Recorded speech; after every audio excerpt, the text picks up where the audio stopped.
Hello friends, MWG 011 का most important question लेके मैं आ गई हूँ आप लोगों के साथ। आज का क्वेश्चन देने से पहले मैं आपको बता दूं कि अगर आप भी इग्नू से एमए करें, आपका सब्जेक्ट इकोनॉमिक्स है, तो आप मेरे चैनल को सब्सक्राइब कर सकते हैं। इस चैनल पर आपको इकोनॉमिक्स के सभी सब्जेक्ट कोड की वीडियो मिल जाएंगे। तो आइए देखते हैं आज का क्वेश्चन का। आज का क्वेश्चन है राइट टू एजुकेशन एक्ट 2009 का जो राइट टू एजुकेशन एक्ट था उसके बारे में। ठीक है, तो आइए देखते हैं।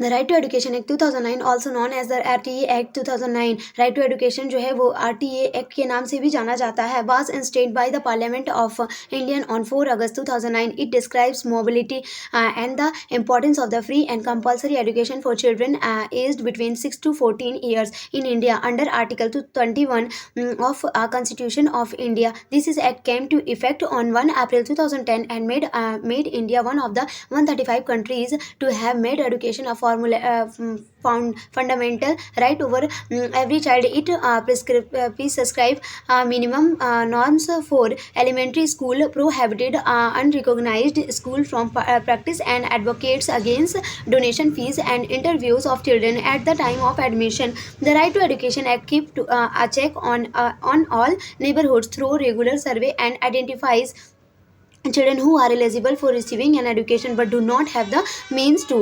यहाँ पे क्या बोल रहा है कि शिक्षा का अधिकार अधिनियम जो 2009 है, जिसे RTI अधिनियम 2009 के रूप में भी जाना जाता है, 4 अगस्त 2009 को भारत की सांसद द्वारा, किसके द्वारा?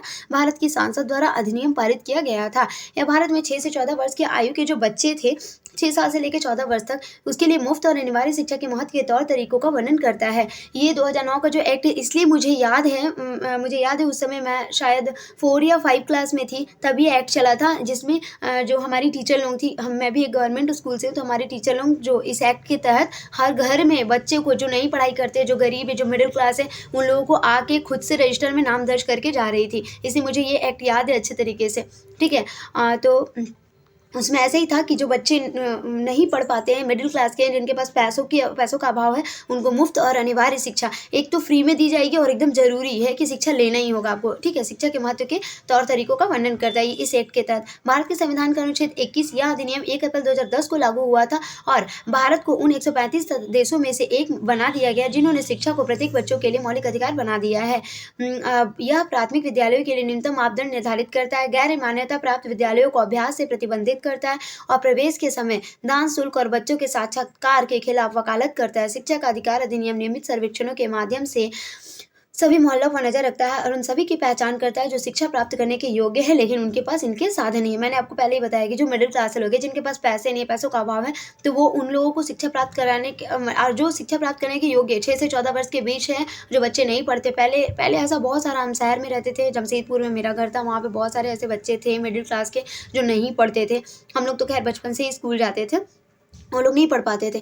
तब हमारी जो टीचर थी वो आके सबका मैंने नाम लिख के ले जा रही थी पढ़ाने के लिए। ठीक है, आगे देखते हैं। पास हुआ था, ये एक्ट पास हुआ था 2009 में, 4 अगस्त कितना 4 अगस्त है ना, 4 अगस्त 2009 में। जैसे 15 अगस्त हम लोग सेलिब्रेट करते हैं, वैसे ही 4 अगस्त आप इसको याद रख सकते हैं। ठीक है, आगे देखते हैं। Educational challenges have been prevalent of both the center and state of many years in India. The Right to Education Act 2009 maps out rules and responsibilities for the center, state, and all local bodies for rectify gaps in their education system in order to enhance the quality of the education in the country. Compulsory and free education for all. It is obligatory for the government to provide free and compulsory elementary education to each and every child in a neighborhood school within 1 kilometer up to class 8 in India. No child is liable to pay fees or any other charges that may prevented him or her from purchasing and completing elementary education. Free education also include the provision of the textbook, uniforms, stationery items, and special educational material of children.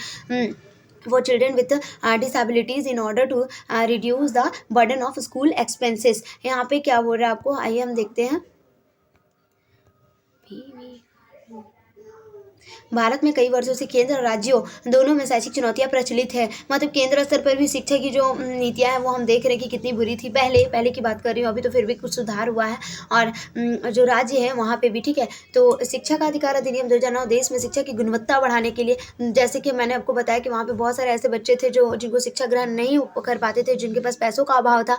तो 2009 का जो act आया जिसमें कुछ भी पैसा नहीं लगेगा, ऐसे स्कूल में नाम लिखाना, तो बहुत सारे पेरेंट्स क्या एक्टिव हो गए, नाम भी लिखाने लगे, अपना खुद से आगे आगे बढ़ के बहुत सारे टीचर लोग घर-घर जाके भी नाम लिखने लगी, ठीक है? तो केंद्र और राज्य स्थानीय निकायों की शिक्षा प्रणाली में कमियों को दूर करने के लिए भूमिका और ज़िम्मेदारियों को रेखांकित करता है और ये कैसे कमी दूर होगी इसको भी वो लोग देख रहा था। सभी के लिए अनिवार्य और मुफ्त शिक्षा सरकार के लिए अनिवार्य है कि वो भारत में कक्षा 8 तक प्रत्येक बच्चों को 1 किलोमीटर के भीतर पड़ोस के स्कूल में मुफ्त और अनिवार्य शिक्षा प्रारंभिक शिक्षा प्रदान करेगा। प्रारंभिक शिक्षा मतलब समझते हैं 1 क्लास से लेके 8 क्लास तक प्रारंभिक शिक्षा होती है, ठीक है? कोई भी बच्चा फीस या किसी अन्य शुल्क का भुगतान करने के लिए उत्तरदायी नहीं होगा जो उसे प्रारंभिक शिक्षा का पीछा करने और पूरा करने से रोक सकता है। मुफ्त शिक्षा में स्कूल के खर्च के बोझ को कम करने के लिए विकलांग बच्चों के लिए पाठ्य-पुस्तक, वर्दी, स्टेशनरी सामग्री और विशेष शैक्षणिक सामग्री के प्रावधान भी शामिल हैं।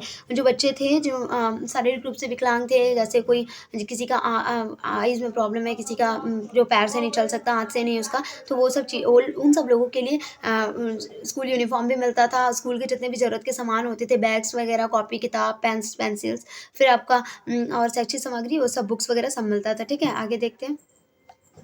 The benchmark mandate the Right to Education Act lays down rules, norms, and standard relating to pupil-teacher ratio, number of children per teacher classroom, separate toilet for girls and boys, drinking water facility, number of school working days, working hour for teacher, etc.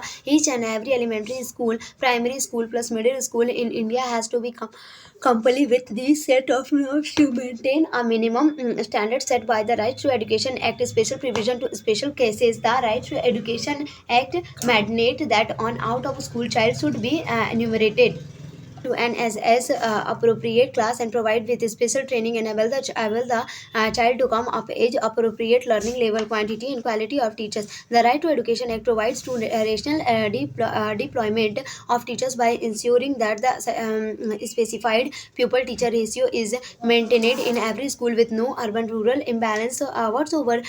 It is also maintains the appointing appropriately trained IS teachers with the request entry and academic qualification.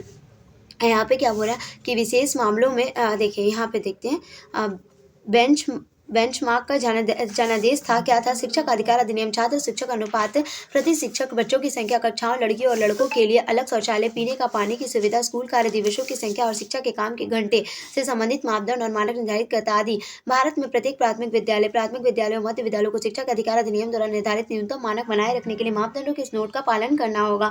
विशेष मामलों के लिए विशेष प्रावधान। शिक्षक अधिकार अधिनियम कहता है कि स्कूल से बाहर के बच्चों को आयु उपयुक्त कक्षा में प्रवेश दिया जाना चाहिए। बच्चों को आयु उपयुक्त सीखने के स्तर तक आने में सक्षम बनाने के लिए विशेष प्रशिक्षण प्रदान किया जाना चाहिए। शिक्षकों की मात्रा और गुणवत्ता। शिक्षा का अधिकार अधिनियम यह सुनिश्चित करके शिक्षकों की तर्कसंगतता तैनाती प्रदान करता है कि प्रत्येक स्कूल में निर्दिष्ट छात्र शिक्षक अनुपात बनाए रखा जाए, जिससे कोई भी शहरी ग्रामीण असंतुलन न हो। निश्चित रूप से प्रशिक्षित शिक्षकों को यानी अपेक्षित प्रवेश और शैक्षणिक योग्यता वाले शिक्षकों को नियुक्त करने का भी आदेश देता है।